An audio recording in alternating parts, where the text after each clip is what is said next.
November 1987. Start.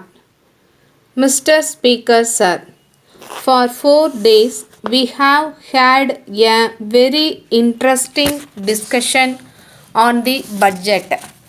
I am really thankful to the honorable members for the very kind words they have said about the way in which the budget has been presented. The House has taken very kindly to the proposals which have been presented to it. I take pride in having had the cooperation of many sections of this House. With reference to the budget proposals, I will now tell the House in what ways we have shown improvement over previous years. The House has also a right to know what we propose to do next year. I shall try to meet some of the points raised in the course of the discussion. The other points may be dealt with in the course of the discussion on the demands for grants. I shall only meet the broad criticisms without wasting much of the time of the House. Two kinds of political opinion are represented in this House. They are entitled to look at the budget from their own point of view. All of them take a subjective view of the budget. They have not taken an overall picture of the state as a whole. So, if the budget has not satisfied some sections of the people, it cannot be helped. I am sure the same type of criticism can be made in respect of the budget of any finance minister of any country, although he is the most popular finance minister.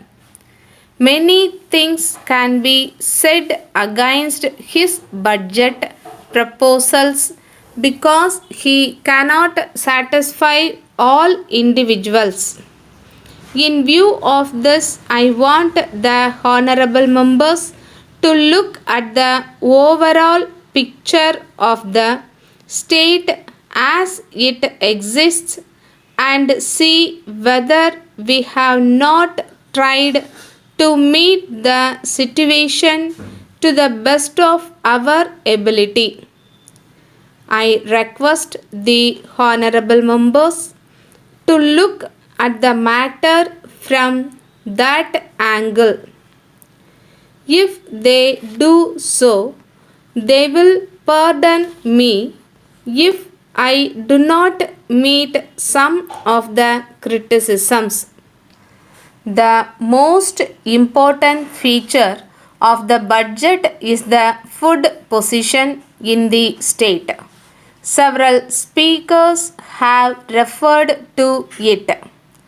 I am sure that in the next few days, when we discuss the various items of the budget proposals, reference will be made to the food situation again and again.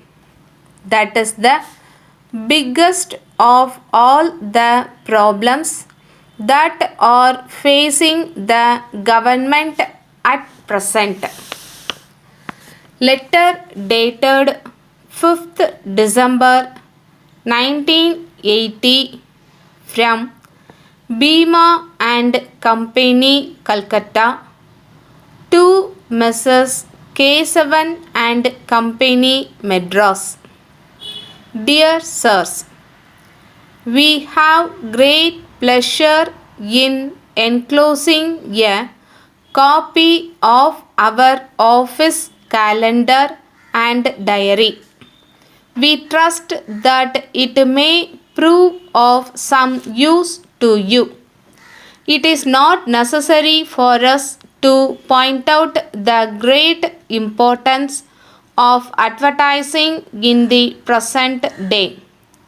But we think you will agree that if advertising is to be effective, it must be of good quality.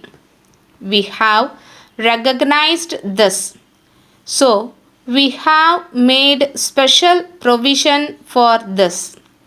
In the circumstances, we shall be pleased to receive your esteemed orders. We have recently established the most modern machinery. If you require any kind of printing, we shall be happy to quote our terms. We shall be pleased to send specimens so that you may be able to select any one of them. We shall be much thankful for your reply at an early date. Yours faithfully. Stop.